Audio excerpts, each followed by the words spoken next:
stand up here, we do lectures on this RPC and that RPC, and we lose everybody within about 10 minutes. So, kind of accidentally a couple of years ago, Jim Lynch, who was just here a little while ago, and I were supposed to do this, and I'm scrambling, trying to get all this material together, and he says, don't worry about it. He says, we'll try lawyers, we'll go in there, and we'll just pick stuff up as we go. Well, it worked. But that's Jim Lynch. And anyway, so what we decided to do a couple years ago, and what we'd like to do today, is present a number of scenarios to you that touch on legal issues. Obviously, we have prosecutor side, defense attorney side, and it seems to work. We invite your participation in any conversation. We encourage it. So, if I can, I'd like to start one quick thing before I really start. I'm going over the material every year. I'm surprised at what I have forgotten or don't know. My suggestion to all of you, once a year, if you read these things, if you want to read the annotations, the case is fine. But at least read the black letter law of it. Because you don't realize that you don't know certain things. You don't know what you don't know. So let me start. I'm going to start with a scenario that I think we used a couple of years ago. And then everybody got very engaged with. You're a defense attorney, and you've been hired by a client, comes in, gives you a nice retainer, charged with armed robbery with a gun. And the retainer is enough, so you know he's out on bail. Anyway, case goes along for a little while, goes to the grand jury, the case is indicted, you maybe have an arraignment, you maybe have a status conference, and one day, client walks into your office. He's carrying a bag. You invite him in, you sit down, he says, what's going on? Reaches into the bag and pulls out a gun. Puts it on your desk. He says, I don't want this anymore. You hold on to it. And as soon as your jaw drops, and the question is, what do you do with the gun? I think your first instinct is to say, I'm not taking it. Take it back. That really doesn't solve the problem, although, if the guy says to you, I don't want it, I'm not taking it back. And you say, you gotta take it back, you gotta take it back. And the guy says, no, every man walks out the door, the gun's sitting on your desk.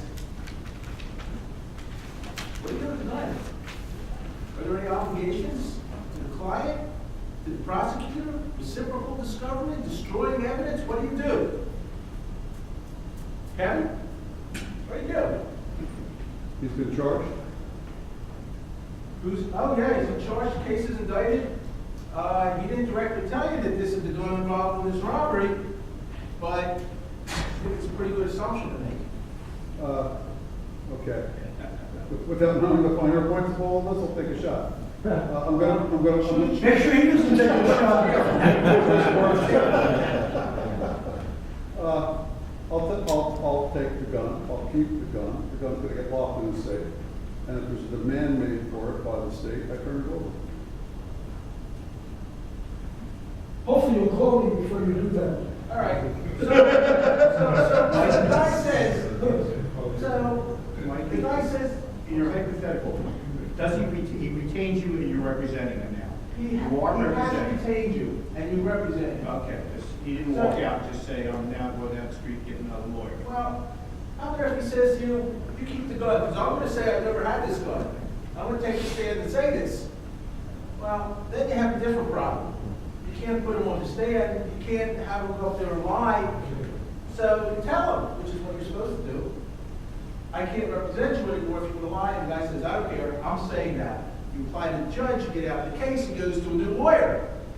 The new lawyer says, I'm going to get a really good plea agreement because my client has told me that the old lawyer has the gun. He's been holding the gun, and the state has been looking for the gun.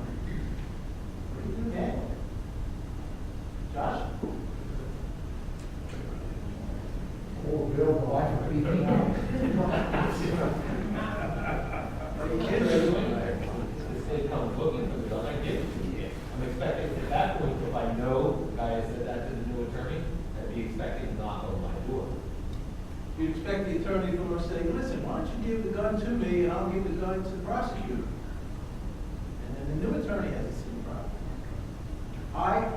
new attorney says, I know you have the gun. Is he obligated now to go to the prosecutor and say there's evidence out there, which I know about, but I'm not telling you about? Is there any obligation on the defense attorney to turn over that gun information? What right do you have to hold a gun without a permit?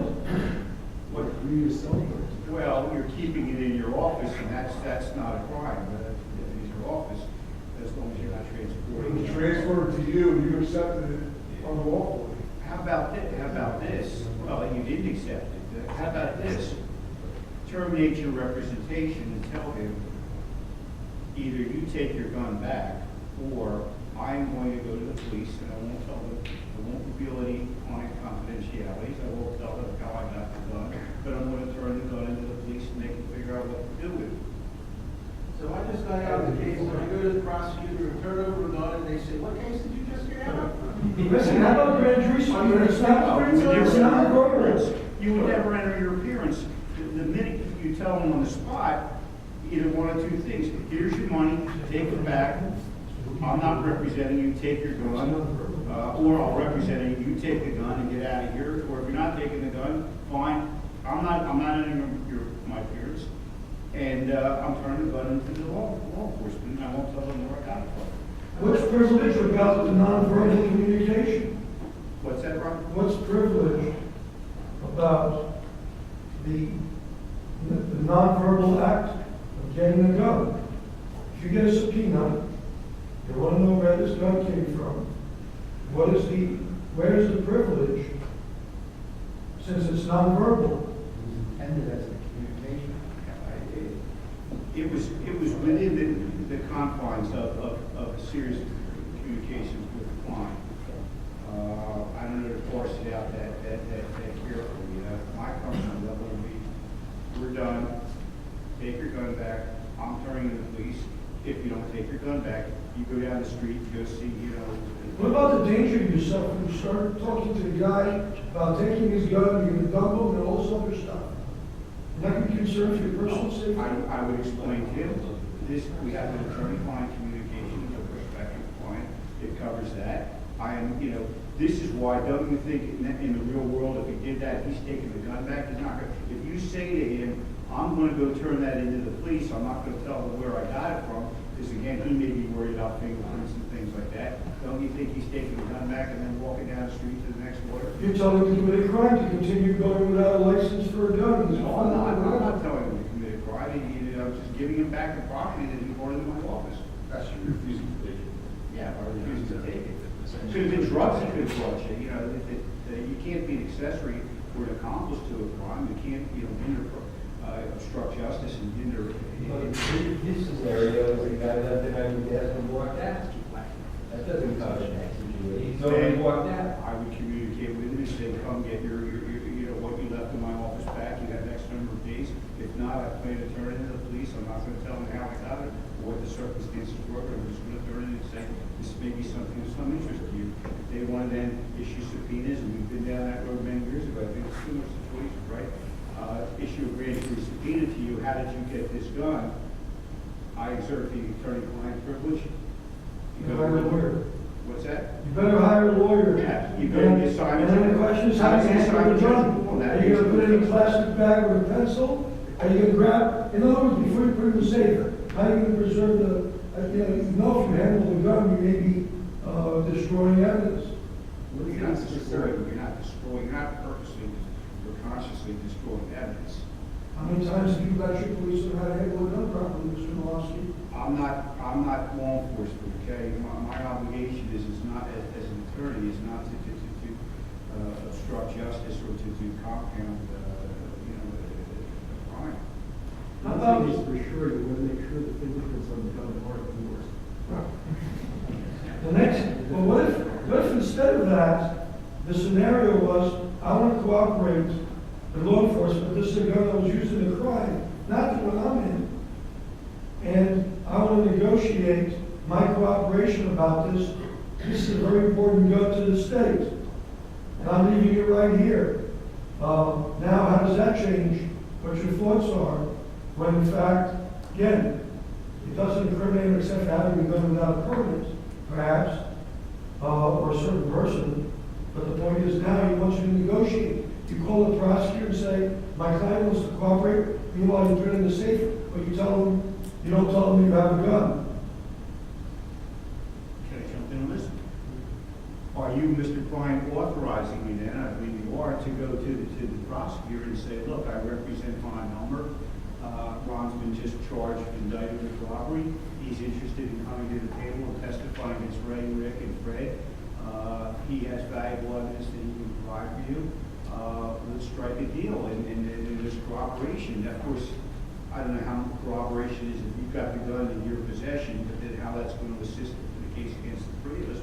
If he's authorizing you to do that, that may be a different story. If the understanding with the client is, so long as I'm negotiating that, and so long as the understanding is that I'm going to be turning the gun in. And what if and he says, I want you to give the gun, listen, work with me. We're going to do it good. We're going to say, not tell him anything about the gun in the meantime. Just say, I've got it, wants to cooperate. I don't think you have a duty to talk about the gun at that point. Is it a different scenario from your point of view if it's a sawed-off shotgun? It's a per se illegal weapon, nobody can possess? Here's my your client walks into your office, says, I'm done with this business, here's my last. It's a good point, per se, it's against the law. How about if it was drugs, it's per se against the law. What do? You call the police then? You take it back, you put it in a safe place, if we're able to negotiate a deal, then you'll forthcome, you'll bring it, turn it over, if we strike a deal. Getting back to the original scenario, how about if you go and it's your objective to turn the gun over to the prosecutor, but you know your client's fingerprints are on that, and you also know a shot was fired, and they're going to be able to trace the bullet back to that gun. Does that change what you would do? Because although you're not telling them who gave you the gun, you're going to have to be very smart to figure out who had the gun. So you're giving them identifying information about your client. You guys back there, I don't know what each of your names, but you're more than welcome to jump in here. For that matter, I mean, one element of this, it becomes into your office. What if he says, I think I was involved in a hit and run last night, there's blood on my car, the car's in my garage. What should I do? Are you going to call the prosecutor's office? No, but they're not going to park it in my garage while they're thinking about it. Hold on a second. Now you know where it is. You know where it is when it's in your office, you know where it is when it's in his garage. The difference is, he can tell you he killed 3 people, buried them, that you can't give. But if he says to you, here's I got the car, I'm going to put it in your garage, try to negotiate for me, and they got a body in the back, it's going to be a slightly different, position. You may be in a position where you're now a witness in this case. He's turned over critical evidence to you. If you have friends. Subject to, ballistics analysis. Do you have an obligation to turn over that gun? Do you have an obligation to turn over that gun? Yes, that's the question. Do you have an obligation to turn it over? Somebody's shaking their head, no?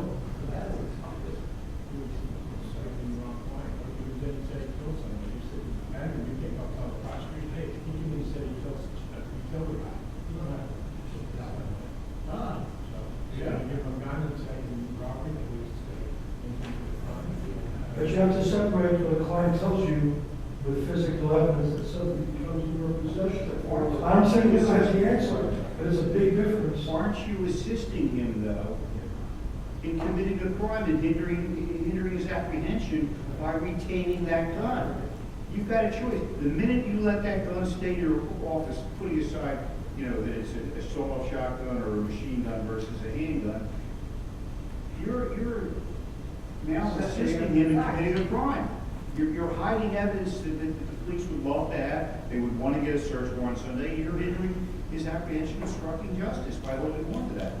I know a defense attorney, a hypothetical way I answered to the ethics committee when the gun was recovered by the prosecutor's office, from his office when he found out that he had the gun for his home. Just say you think this is in a totally made-up situation. Ray and I were talking on the phone yesterday, and Ray told me some some similar situations, at least one situation. Right? It's a closed case. Client walks into your office and says, I'm under investigation. He brings his laptop with your office. He says, I believe I'm under investigation for possession of child pornography. I've got this computer. Now, some of the details of this we don't know because weren't privy to the attorney-client communication. But all we know is that the attorney then takes control of the laptop. Would you do something like that? The police go to the house, by the way, the next day with a search warrant. And they look for the laptop's not there. The client does say to the police, oh, we left it with my attorney. The police then go to the attorney's office and he very willingly turns over the laptop to them. What do you think about this situation? Do you think there was an ethical violation from him taking that laptop in the first place? Or her taking the laptop? What if he wants to have the laptop examined by an expert? But aren't you then taking possession of contraband per se, though? How do you know it's contraband? He tells you there's child pornography on there. How if he tells you he deleted child porn off of there? Why would you be taking his computer? You might want to go to the forensics to find out whether it's really deleted or not. That's, Yeah, just jump in. Do any of these scenarios, does it make a difference that he's under indictment? What if somebody comes in not under indictment? For example, let's say somebody calls you up and says, I got a bunch of heroin in my house, I'm a terrible heroin addict. And you say because you don't want your client to die, flush the heroin down the toilet, you're a terrible junkie, go get help. Have you ethically violated something by saving his life? Yes. I think it makes a difference if the person is subject of an investigation, because you're further, you're obstructing an investigation, hindering examination, concealing physical evidence. I think it has an obligation to disclose it. Kevin, can you fathom the circumstances though, that you would then take No, control of his no, office? the other one I'm not as certain about because it's more nuanced, because you have to open up the computer to say the assess the situation, may not know all the circumstances. You say he admitted that it was, Why not send it home, Assuming he was right. retain an expert and have him deliver it to his expert, to your expert? said, it's a harder case, the computer's a much harder case. Assuming that you take measures to ensure that that drive was preserved, that it was imaged properly, so that the state can then have their own expert look at it. Do you even put yourself in that situation though, where the appearance could be to law enforcement when they go to the house to go look for a search warrant? What if the client just simply says, and they may have been instructed to say this, we're not talking to you, knock your socks off, and they don't find the computer. Where's the computer? We're not talking. Here's the name of our attorney. Rick Cremona represents us. Have you then put yourself in a position where you're hindering the client's apprehension and obstructing? I see the issue, Ray. The other possibility is you very quickly retain after a home. You retain ethics counsel, and then possibly arrange for, I'm thinking of almost like a special master, someone to take possession of it in a circumstance that would protect your attorney-client privilege and at least insulate how that came into your possession, while still guaranteeing that it was available to the state. I know all your clients are very trustworthy people, and so my concern, forget about all the other things as a practical, when my client says, hey, listen, my lawyer told me, let me take it, I'll hide it for you, and I'll turn it, and I'll let you know which guy's my lawyer, so you can get after him if you give me a deal. Now, you're left holding a very rotten situation. You want to be hiring some expensive defense counsel to defend you from this aberration client who would actually lie and try to get out of what he did. Because it certainly takes on that appearance, because that my lawyer said, give me the computer, because when they execute a search warrant, you keep your mouth shut, they'll never find it, they can't prosecute you. Now, whether that conversation was in fact had, I assume it wasn't, but a smart enough client that might be computer-wise may think of that scenario.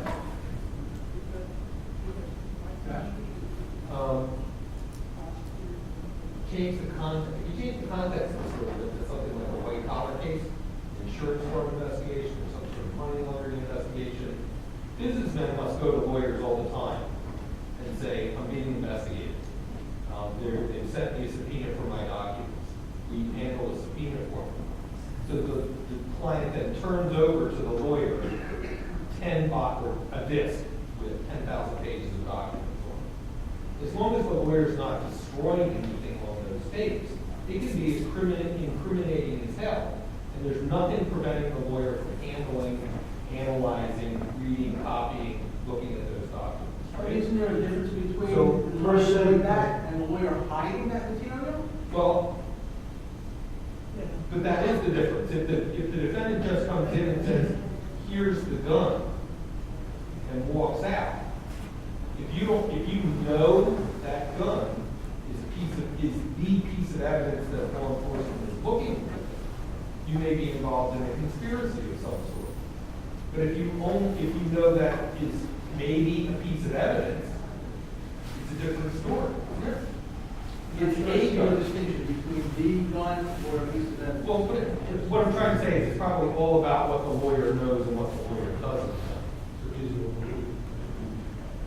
Financial documents aren't illegal in and of themselves. The gun, accepting the gun, that's a criminal act, and the child pornography, if there is child, that's illegal in and of itself. You don't want to be holding that, either one of those facts. It's not a lawyer, so Well, it is, if they gave it to you without a permit, you have accepted the gun, that's a violation of the law. aren't you permitted to have a gun in your house or But your office? you can't sell, purchase, give, acquire, or acquire a weapon without a permit. Fucking agree. But that's easy, because that fourth degree crime has nothing to do with the crime that the client has originally come to you for. Yeah, but you're still committing the crime. Right. Get your fucking gun out of here. You take that here, I'm turning it over, or I'm calling the police, and they're coming and getting it. But that crime, that transaction has nothing to do with the underlying crime that the bag is pertained to. No. I think you have to turn it over. I think you could turn it over and basically say, because of my obligation as an attorney, I cannot disclose any further information regarding this item, but I am going to surrender. and then when they say to you, Fred, and I agree with you, all right, how did you acquire this gun? I'm not telling them. You can forensically examine it, you want to do DNA, fingerprints, knock your socks off, you're not revealing any attorney-client communications. How about if they give you the grand jury subpoena and you refuse to Get a lawyer. testify? Get a lawyer, get an order. Take the appeal to the Supreme Court and hope that you have a lot of money that you're getting really paid well by this client to support all the money you're going to You're gonna win that, that's how you do it, in Ricosta. Yeah, you're gonna win that argument. Yeah, I think so too.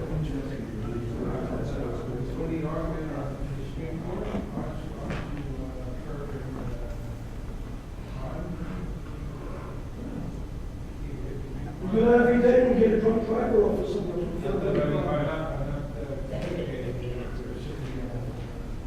Mike, is there an answer to this or what? Of course not.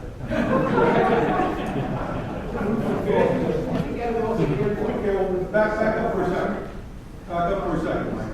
Yeah, What happens if your client says, you know, it's not in your office, but listen, I killed the guy, and I know I've got the gun in my house, or I buried the gun somewhere. No problem. That's easy. Yeah. He's not asking you to cover up, he's not asking you to. What happens if the gun's in a public park? Doesn't matter. It's not in your place. Well, let's jump on that. Or he says, there's a witness out there. There was a witness. No, and me and my buds we're gonna take care of it. That's a different story. That's like talking about it, and then you have to report it. You can't dissuade it. But what about if the gun is now in a public place where children could reasonably come across it, where Kevin was, and then now you have a concern about other innocent people getting harmed? Isn't that a reasonable concern? Well, it's a great concern. So is the people getting a Christian burial after you kill 10 of them, and and the cop tells them to, don't try to get a burial. The problem is, what's your obligation? It's not a continuing crime that's going to be committed by your client.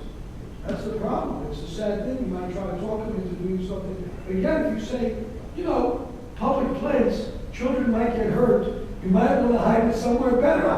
You're going to have a problem there. Take it home. You're telling them now you're preventing it from being found. You may be hindering the apprehension of the guy, because instead of it being found in a public place after somebody shoots their foot off, they're going to be hidden in a better place. But it's not You gonna can't be tell them that. I borrow one, I help myself when I make it You can't tell them to move that, you can't tell them to move it. You can't. You got, either you leave it there, and you leave it alone, or, How about when the person says to you, I think I deleted everything, and you say to the client, listen, it's very simple. A lot of people think they deleted everything, and maybe you did, maybe you didn't. The only way I've ever heard of things being deleted is when the hard drive's completely destroyed. Okay? But anyway, I have no idea whether you deleted it or not. If you committed an offense because you brought to his attention that the only real way, even though you didn't say go do it, but you say to him, if the only way that I know that things are, maybe you did, I have no idea. have you committed a crime? Yeah. Have you committed an Has ethics done that? violation? Yeah, I think you have. What's the difference between saying that and telling the guy, go bury the body better? I don't think so. The way you said it is different. See, that's the problem. It seems obvious from a prosecutorial standpoint, but the point is, the client is asking, it's like saying, should I go confess? Say, well, if you go confess, they're going to lock you up, etc. Don't say don't confess, but this is what's going to happen. If they find your stuff, they're going to bring in a forensic expert, they're going to examine the thing, things are layered, and that's how they're going to discover you. Okay? This is what you can anticipate happening when they execute a search. I don't think the person who says, should I go confess, is worried about being discovered. He's looking to tell them that he did it. So, I mean, it's a completely different thing. You're pointing out what his options are and why he wants to go to jail. But, when someone says, I want to go confess, is not worried about being discovered. Right? You might think that if he does a certain way that they'll believe him about A, B, C, and D. Well, that's not confession then. What he wants to do is go in and give an excuse as to what happened, and then he should do so with counsel present and do it. And that's a completely different scenario. I mean, confession means I did something wrong. It's like preparing a witness. There's a fine line between telling what to say and indicating what the faults are about different versions, and believing that the client under oath is going to really tell the truth.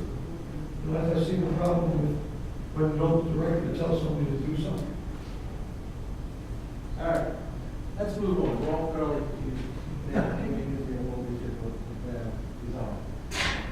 Right? Okay. You represent a client indicted for aggravated sexual assault of his daughter, now 6 years old. At the time of the alleged crime, the child was 3 years old. Evidence against your client consists of medical records,